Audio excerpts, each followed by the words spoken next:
You're about to see an interview I did with Greg Palast in New York City a few days ago before the weekend. We discussed Larry Summers, who only Sunday night dropped out of the race to be Federal Reserve Bank chairman. But not to worry, the new frontrunner is, get this, Larry's right-hand boy, Timothy Geithner. Enjoyed the interview.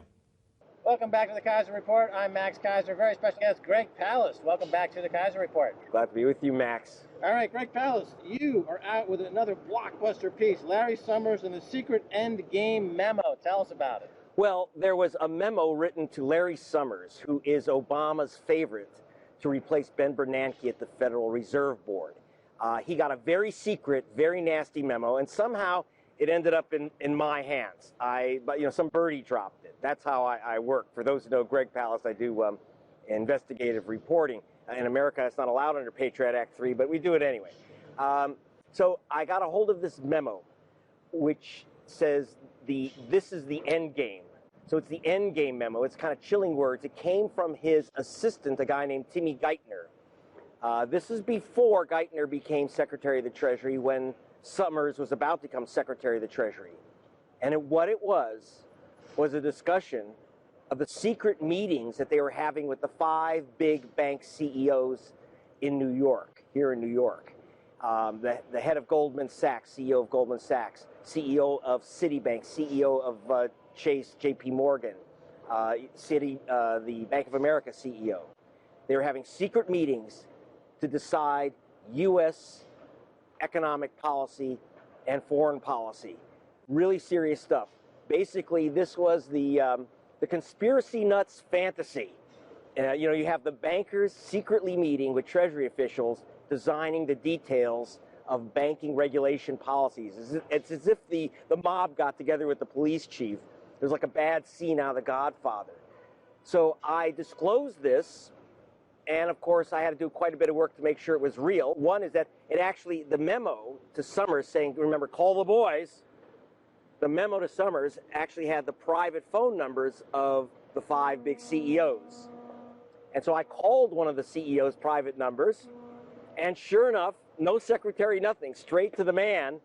I had to, under BBC rules, say who I was, and when he found out it wasn't Larry Summers, click, and all the other numbers were changed. But I traveled all over the world confirming this memo, to Geneva, to Ecuador, and darkest New York as well. Right, so this is part and parcel of a pattern we see. The energy industry, the regulations are written by the energy companies, and you've covered this in the various global energy catastrophes and corporations in these various countries. Here you've got the banking industry writing the regulations that's supposed to be overseeing the banking industry.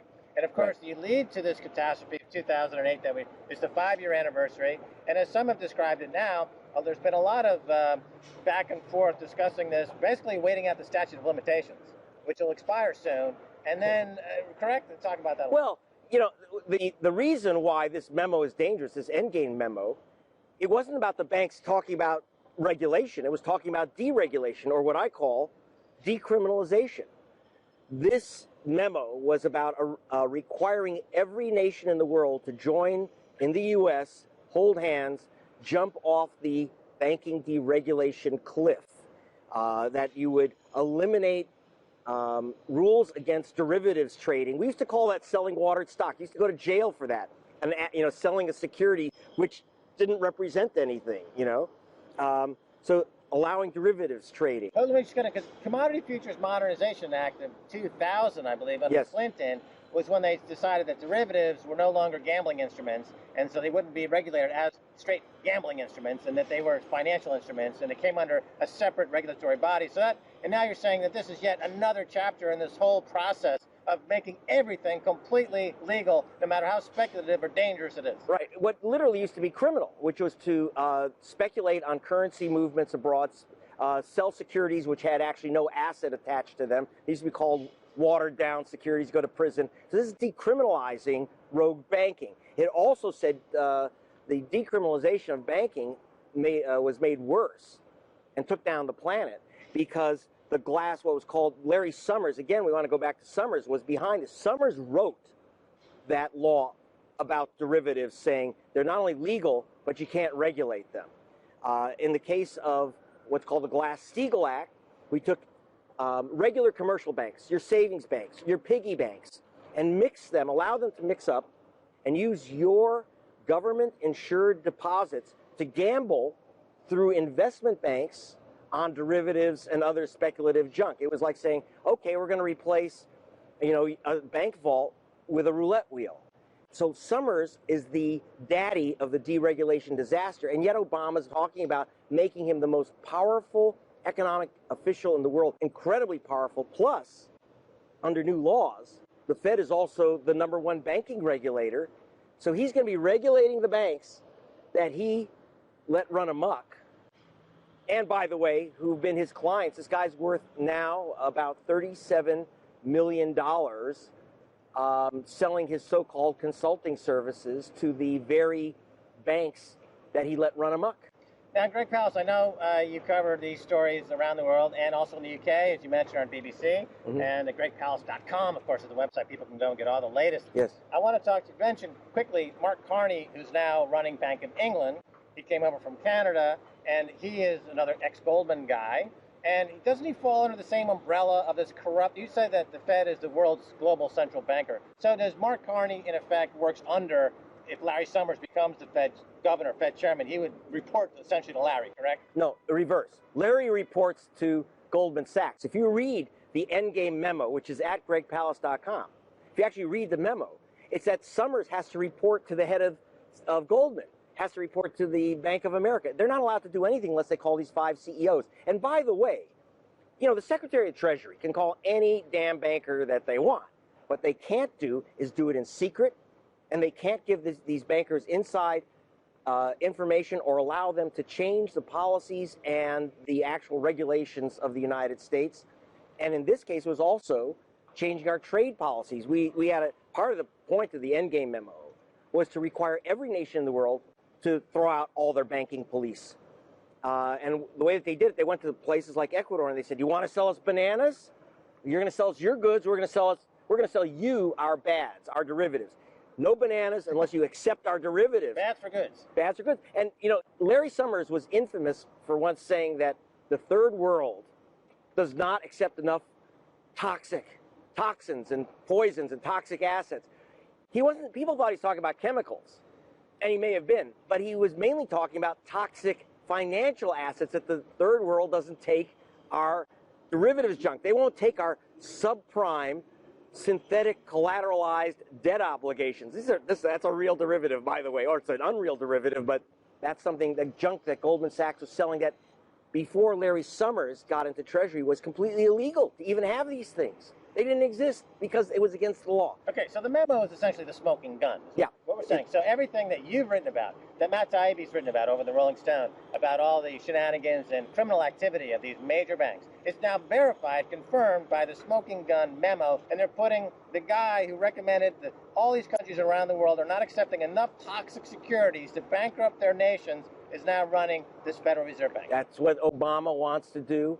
And, you have to keep in mind, how did this happen? Why would Obama take the guy who's known as the typhoid Mary of economics and give him the top job in the U.S. economy? And the answer is that Obama's not picking Summers. Summers and his crew are picking Obama. Summers' mentor and his guide is Robert Rubin, at the time CEO of Goldman Sachs and later co-chairman of Citibank, Jamie Dimon, and Penny Pritzker of Superior Bank, Jamie Dimon of J.P. Morgan Chase, who found Barack Obama, a state senator. Whoever heard of this guy? They got behind him. They raised $750 million to name themselves a president. Within hours of his election, Obama named Summers and his dog's body, Geithner, to run the U.S. economy within hours. It meant that the deal was cut as part of the election deal. In other words, they sent in the bankers' boys. This is very dangerous stuff because he works for these guys. He literally, when I say he works for these guys, I don't mean it's not a metaphor. He gets checks. He's made millions. Now, so for people who think or say that this is a victimless crime, let's remind people what's going on here. Yeah. Using derivatives and keeping interest rates artificially low, it's a way to shift the wealth of a nation from the nation to a few speculators. Well, let's put it this way. It was illegal until this memo went into effect, until this little cabal, and that's exactly what it is, that it was illegal to do derivatives on foreign securities and foreign currencies. Goldman did a secret currency swap deal on euros with Greece. When it got exposed and blew up, it turns out that Greece, instead of making billions on this deal, it was a phony. They lost billions, and that is at the heart of the collapse of the Greek economy. The second thing was that Goldman was selling synthetic collateralized debt obligations on subprime mortgages. I know it's a mouthful, and it's even more complicated than that. They were betting on the destruction of the U.S. mortgage market. When the mortgage market collapsed in America, Goldman and its key clients made $4 billion. At the expense of their other clients. Expense of the other clients and expense of this planet.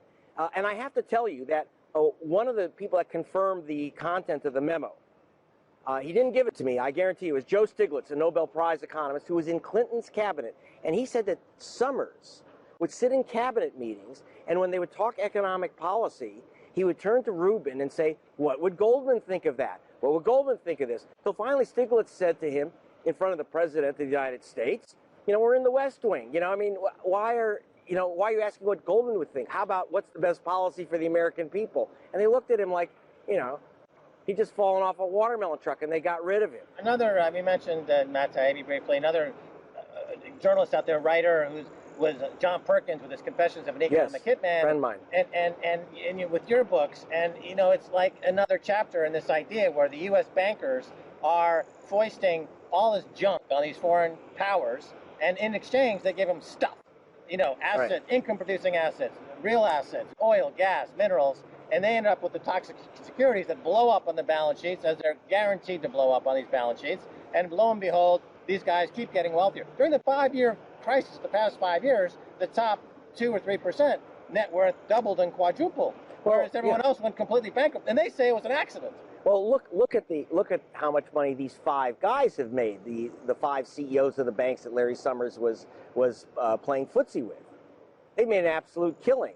I mean, the only one that's in trouble is John Corzine, is about to go to jail from Goldman because he did the no-no of stealing from the other boys. But this has been one of the problems, and you have to understand. Like I said, Stiglitz said they're always asking, what does Goldman think? And what Goldman thought is that the world economy would collapse and they could make a fortune off it. That's the sick thing. It's not like these guys were, like patrons. This was not Plato's idea of some plutocrats who are thinking the best of us little people. They're saying, if we can wipe Detroit off the map, imagine what we can do betting against the city. What if we bet on 4 million people losing their homes? And that's what they did. And if we not just bet on it, make sure it happens. Make sure it happens. That's the deep evil of this. These guys made sure the collapse happened because that's where they put their money, on collapse. Okay, Greg Palast. The memo is at gregpalast.com.